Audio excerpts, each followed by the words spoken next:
코스피 코스닥 전체 통틀어서 평균 영업이익률이 이렇게 높은 업종도 없을 뿐더러 그쵸. 상위 탑5에 있는 영업이익률이 50%가 이렇게 나오는 업종이 소리 소문 없이 외국인 기관이 지금 한 달 내내 지금 폭풍 순매수를 하고 있습니다. 그래요?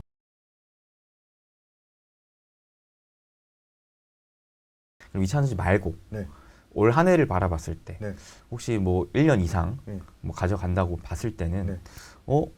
야, 이 주식이 굉장히 산업성도 좋고 네. 뭐 기술력도 있는데 네. 숫자도 찍힌다. 네. 대표님께서 보시는 이 세 가지의 기준에 부합하면서 네. 굉장히 좋게 보인다 네. 하는 유망 산업이 혹시 뭐 한 세 가지 정도가 있다면. 네. 일단 유망 산업부터 먼저 말씀드리면 구조적으로 꾸준히 안정적으로 성장하는 산업이 저는 이 의료기기 쪽이라고 보고 있거든요.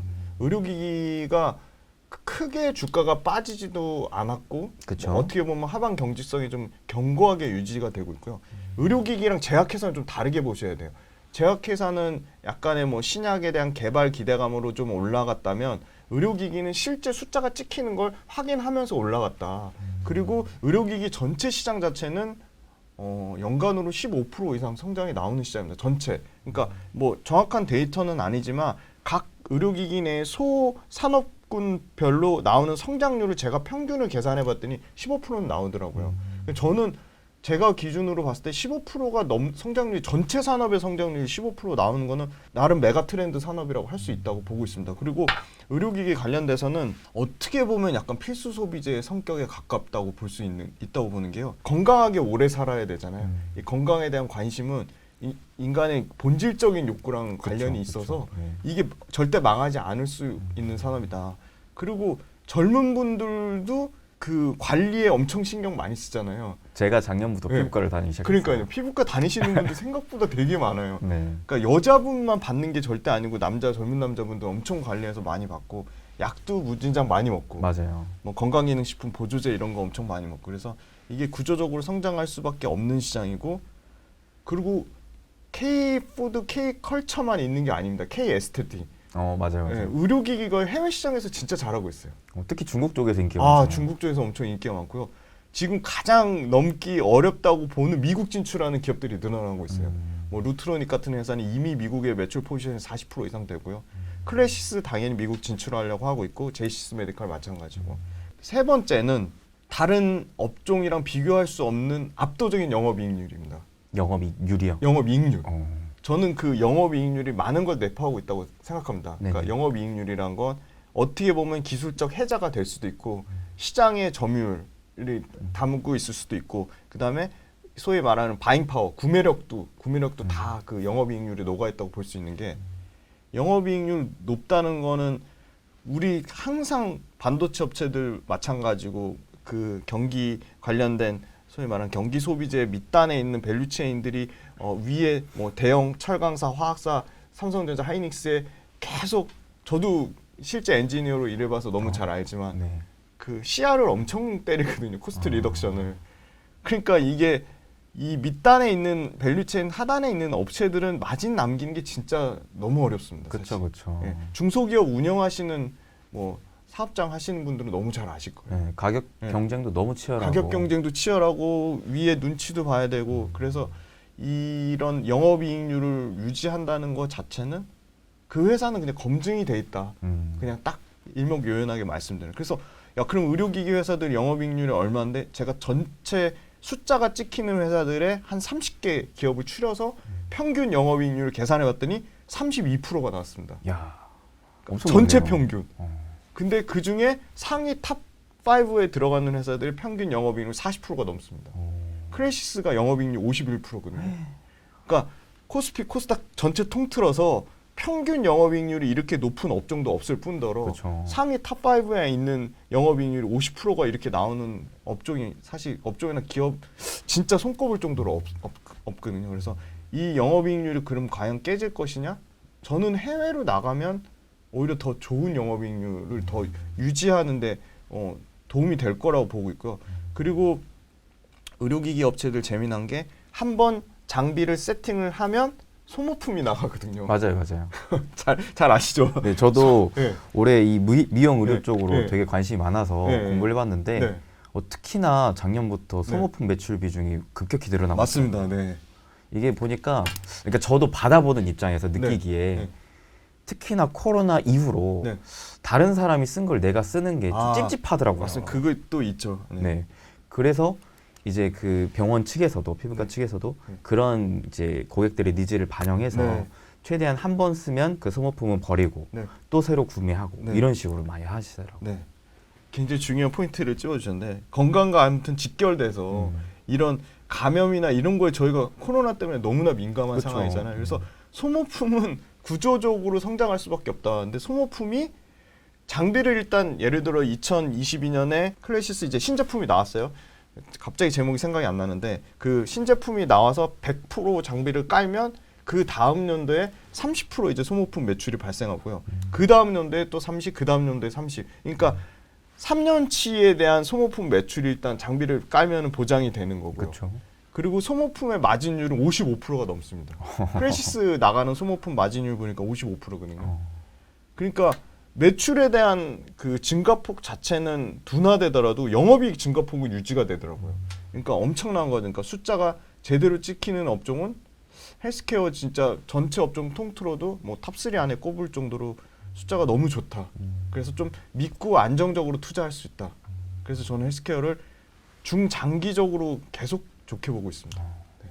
두 번째로 봐야 될 업종은 사실 아무도 관심이 없는 업종인데 그 저는 건설이 네. 밸류에이션 일단 너무 싸거든요. 아, 그렇죠. 지수 대비 한 20% 할인됐다고 보고 있고 두 번째는 지금 이제 러시아가 이제 코너에 몰려가지고 네. 생각보다 우리가 우크라이나 이 전쟁이 이렇게 길어질 줄 몰랐잖아요. 그렇죠. 그렇죠. 근데 이제 뭐 푸틴을 따르는 그 밑단에 이제 군 장성들도 푸틴이 이제 너 나가라. 그래서 진짜 완전 사면초가한 상태라서 이게 러시아하고 우크라이나 전쟁이 이렇게 더 오래 지속될 거에 대한 거에는 퀘스천 마크거든요.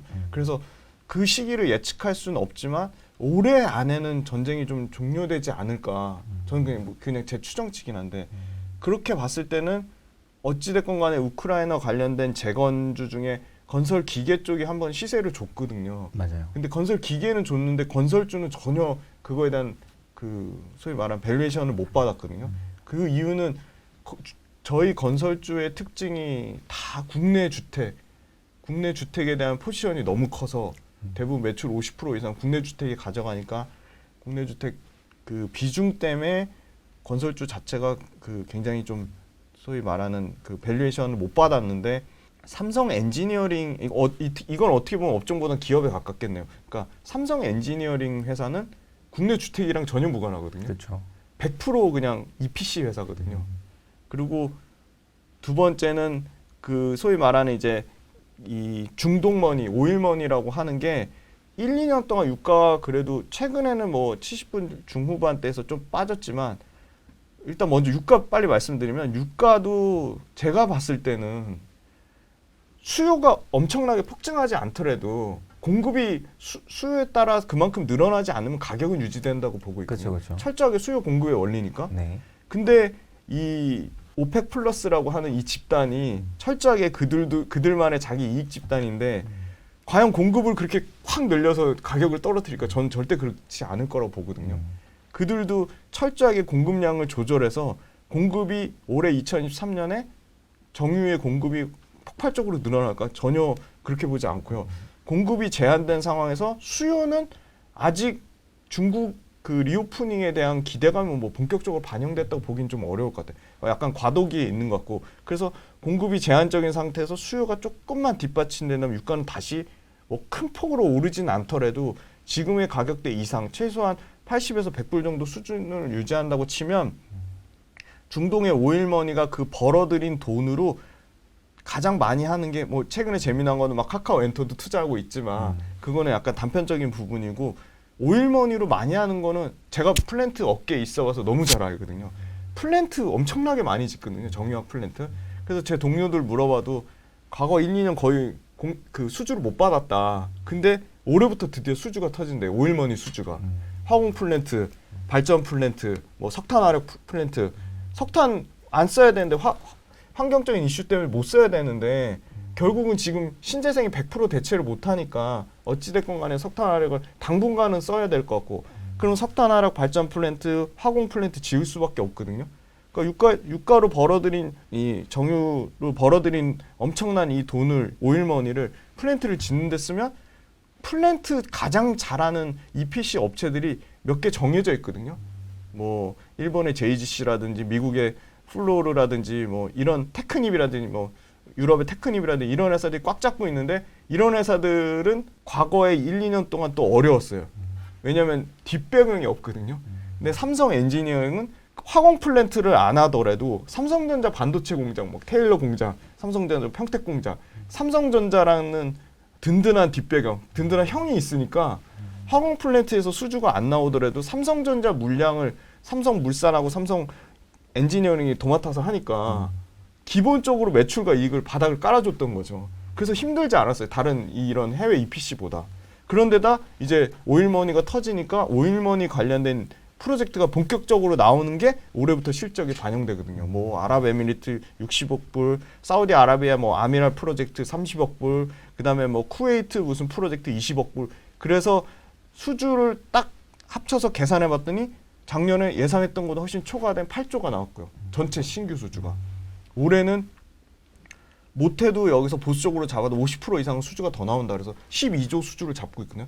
전체 삼성 그거 하는 캐파, 삼성 엔지니어링 하는 캐파의 토탈 수주를 12조를 잡고 있거든요. 네네. 그러면 수주도 결국은 실적의 반영이거든요. 그렇죠. 50%의 그게 단계적으로 쪼개지긴 하겠지만 최소한 2, 3년으로 쪼개지더라도 실적에 반영된다는 걸로 보고 있어서 오일머니에 대한 수주가 본격적으로 나올 거라고 보고 있고 우크라이나 재건 관련돼서는 건설주가 전혀 혜택을 못 받은 것 같아서 이 부분도 건설주가 좀 수혜를 받을 건데 압도적으로 국내 주택에 대한 비중이 제로인 삼성 엔지니어링이 받을 수밖에 없다. 현대건설도 많이 얘기하는데 현대건설은 국내 주택 비중이 25%거든요. 그래서 화공 관련된 플랜트를 가장 잘하는 회사가 삼성 엔지니어링하고 DLENC거든요. 근데 DLENC도 역시나 국내 주택 비중이 좀 있고 그렇죠. 그래서 삼성 엔지니어링이 실적단에서 숫자가 가장 좋게 올해 내년까지 찍힐 수밖에 없어서 건설주는 좀 삼성 엔지니어링하고 DLENC 정도 화공 유가 그 오일 플랜트 관련돼서 잘하는 회사로 좀 압축해서 보고 그럼 밸류에이션 싸냐? 엄청 쌉니다. 밸류에이션 삼성 엔지니어링 PER 올해 기준으로 9배밖에 안 되거든요. 건설주 평균 PER이 7배 정도인데 프리미엄을 줘야 되는데 프리미엄은 지금 한 10% 정도밖에 못 받고 있거든요. 그러니까 국내 건설 주택 경기 때문에 그냥 삼성 엔지니어링 같은 거는 도매급으로 매도당했다. 그래서 아니나 다를까 지금 삼성 엔지니어링 소리 소문 없이 외국인 기관이 지금 한 달 내내 지금 폭풍 순매수를 하고 있습니다. 아, 그래요? 네. 그러니까 하긴 이게 건설주가 방금도 살짝 얘기해 주셨다시피 네. 워낙 지금 부동산 경기, 네. 특히나 주택 가격 네. 이런 부분에 영향을 많이 받으면서 네. 이 주택 사업을 하는 건설주들의 주가 흐름이 너무 안 좋았잖아요. 진짜 안 좋습니다. 네. 근데 이 부분에 있어서 앞으로 좋아질까 네. 또 사실 막연하고. 네. 근데 반대로 건설이긴 하지만 주택 매출 비중이 낮고 네. 오히려 플랜트 쪽으로 맞습니다. 비중을 많이 갖고 네. 있는 네.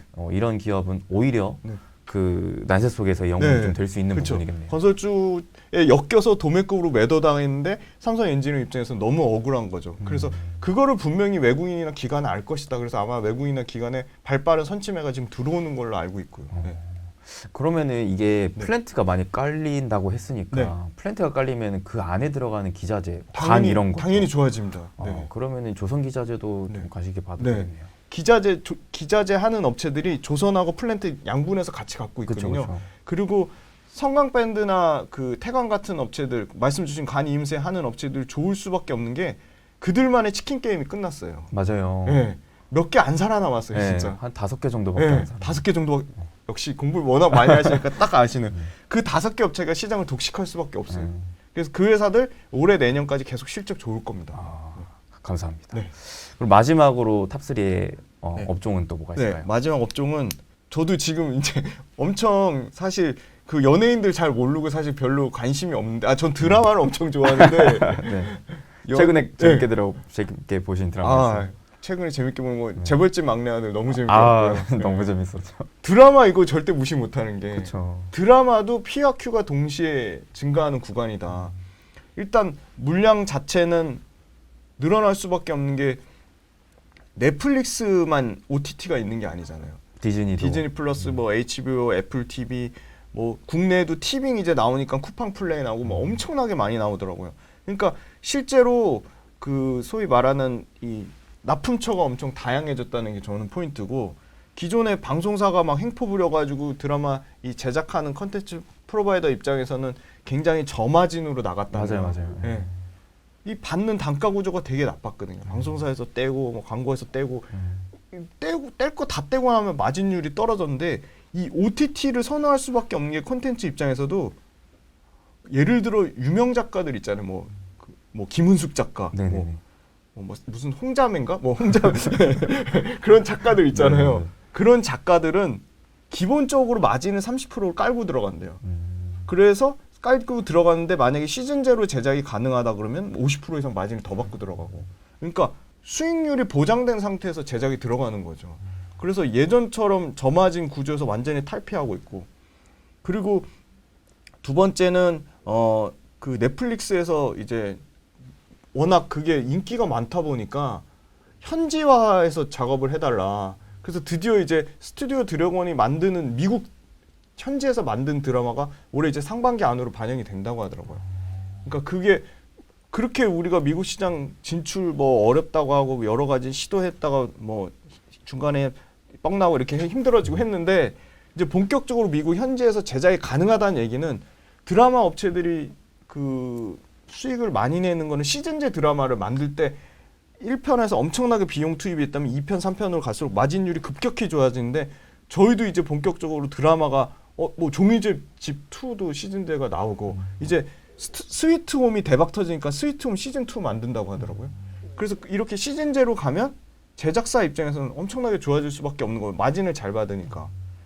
그리고 이제 신규 드라마가 히트치니까 과거에 했던 드라마도 사가겠다는 뭐 중국 OTT 업체도 생겨나기 시작하고, 그래서 물량이 증가하고 마진 구조가 좋아지고, 그리고 드라마 관련돼서는 사실 어떻게 보면 그 스케줄이 대부분 나와 있거든요. 뭐 내년 올해 상반기에는 뭐 경성 크리처가 뭐 히트작으로 예상이 되고, 그러면 일정에 맞춰서 약간 일정 매매라고 하는데 그쵸. 그게 좀 가능해요. 네, 맞아요. 대충 유추해 볼 수 있거든요. 근데 이게 엔터도 네. 그래요. 네. 엔터도 컴백 일정이 예정돼 있거든요. 딱 아시네요. 예. 누가 대충 이거 되겠다. 약간 초반 반응만 그쵸, 봐도 그쵸. 초창기에 들어갈 수 있거든요. 좀 투명하게 초반 진입에 대한 어떤 소스를 얻을 수 있다. 그리고 마진이 좋다. 그리고 이제 드라마 제작사가 가져가는 그 뭐라 하냐 그 비율 그러니까 리쿰률이라고 하는 게 점점 올라가고 있다. 그런 측면에서 저는 좋게 보고 있습니다. 대표님께서 그 분석하는 기준 방식이 너무 좋은 것 같아요.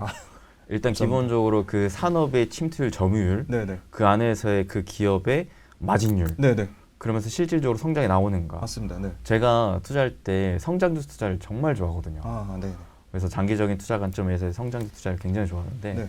오늘 되게 그래서 많이 네네. 또 주고받고도 할 수 있는 것 네네. 같고 되게 많이 배우는 것도 있고 네. 너무 좋습니다. 아닙니다. 네. 그래서 사실 드라마도 제가 봤을 때는 네. 확실히 예전에 그 갑을 네네. 위치가 바뀌었다. 바뀌었습니다. 네. 예전에는 진짜 제작사가 네. 방송사 밑으로 들어가는 맞습니다. 입장이었는데 요새는 오히려 그 방송사 OTT 쪽에서 야 너네한테 투자해 줄 테니까 네. 만들어라. 지금 그러고 있습니다. 네. 지금 선투자가 들어가고 있습니다. 그러니까요. 그러니까 네. 얘네들은 마진에 대한 걱정할 것도 없고 퀄리티도 높아지고 네. 하나 대박 나면 다른 쪽에서도 가져가고 네. 확실히 이 마진율에 있어서의 네. 앞으로의 성장성이 더 기대가 되는 네네. 이 드라마 또 제작 부분이 아닐까라고 생각이 듭니다. 넷플릭스가 아시아 태평양 지역만 유일하게 구독자 수가 20% 이상 늘었고요. 우리나라만 1조 이상 투자를 줄이지 않았고요. 그리고 넷플릭스 신규 드라마 편성에 12편, 그러니까 그러니까 개별 나라로 치면 12편 최대래요. 그래서 올해 지금 12편 넷플릭스에 아마 신규 국내 한국 드라마가 아마 나올 것으로 지금 예상이 되고 있거든요. 지금 숫자가 보여지고 있는 것 같습니다. 넷플릭스 얘기 나왔으니까 네. 하나 궁금한 게 네. 최근에 사실 넷플릭스가 이 구독 서비스 자체를 네네. 일반 그 가족들로만 제한하겠다라고 맞아요. 네네. 하면서 네. 많은 분들이 나 이러면 안 본다 네네. 라는 니즈가 좀 생겨나고 있거든요. 있습니다. 분명히 그러면 있습니다. 이 전체 OTT 시장이 살짝 위축이 될 수도 있는데 네네. 그런 상황에서 제작사도 좀 타격을 받을 수 있지 않을까 또 어. 생각을 해볼 수가 있을 것 같거든요. 제가 보는 관점은 넷플릭스가 워낙 거의 뭐 휴대폰으로 치면 애플 위치라서 그쵸. 독점적인 위치를 취해서 그렇긴 하지만 다른 그 OTT 업체들 지금 넷플릭스가 눈에 가신 디즈니 플러스, 애플 TV, HBO, 쿠팡, 뭐 티빙 이런 데가 넷플릭스의 일정 부분의 그 캐파를 가져가지 않을까, 양분되지 않을까. 저는 그 측면을 보고 있다고. OTT 시장 자체가 줄지는 않을 것 같습니다. 아, 네. 전체 시장은 안 죽는데 네. 넷플릭스의 점유율은 살짝 점유율이 줄고. 떨어지는 거지. 그러면은 네. OTT의 경쟁력은 훨씬 더 심화가 되고 그렇게 그 그럴 것 밑에서의 같습니다. 제작사가 오히려 갑의 위치가 더 강해질 네, 수 더 있겠네요. 강해질 확률이 높다고 보고요. OTT끼리 경쟁 치열하면 치열할수록 오히려 수혜를 보는 거는 국내 콘텐츠 업체가 당연히 수혜를 본다고. 그렇겠네요. 네, 볼 수밖에 없다고 생각하고 있습니다. 이제 뭐 고래 싸움에 새우가 그 네. 밥 얻어 먹는 거. 그렇죠. 적절한 비유입니다.